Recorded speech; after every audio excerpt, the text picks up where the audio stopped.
Dear student, 12th standard chapter 2 basic algebraic property of complex number.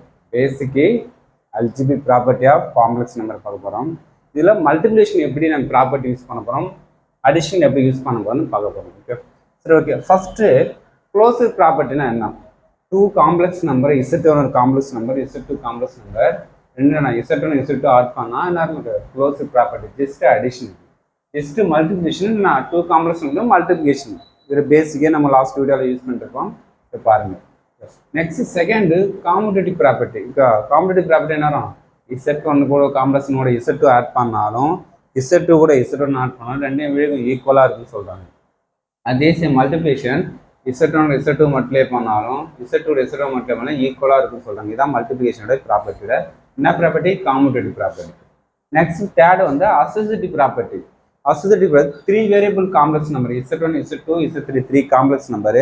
First Z1 Z2 add பண்ணி Z3 add பண்ணாலும் Z2 Z3 add பண்ணி Z1 add பண்ணாலும் ஈக்குவலா தான் இருக்குன்னு சொல்றாங்க. இது associative property. Same multiplication Z1 complex number கூட Z2 காம்ப்ளெக்ஸ் நம்பர் மல்டிப்ளை பண்ணிட்டு third complex number Z3 multiply பண்ணாலும் Z2 Z3 மல்டிப்ளை பண்ணி Z1 மல்டிப்ளை பண்ணாலும் ரெண்டுமே என்ன ஈக்குவலா இருக்குன்னு சொல்றாங்க. இது multiplication property. Next additive identity. Additive ஐடென்டிட்டினா அடிஷனுக்கு ஐடென்டிட்டி வேல்யூ எப்பவுமே 0, மல்டிப்ளிகேஷனுக்கு 1. இது கரெக்டாக மைண்டில் இருக்கு. அடிஷனுக்கு 0, மல்டிப்ளிகேஷனுக்கு 1. அப்போ Z ஒரு காம்ப்ளெக்ஸ் நம்பருக்கு 0 ஆட் பண்ணால் 0 கூட Z ஆட் பண்ணாலும் Z தான் வரும். Z டாட் 1 ஈக்குவல் 1 டாட் இதுங்கள Z தான். ஓகே. Next inverse. இன்வெர்ஸ்னா ஒரு Z கூட ஒரு என்ன அதோட inverse minus Z. Next minus கூட Z நான் டேரக்டாக 0 தான். அப்போ நமக்கு என்ன ஐடென்டி வேல்யூ 0 வருதா? அப்போ கரெக்டாக 0 நமக்கு ரிசல்ட். அதே சேம் Z இன்வெர்ஸ். Zக்கு Z வந்து இன்வெர்ஸ்.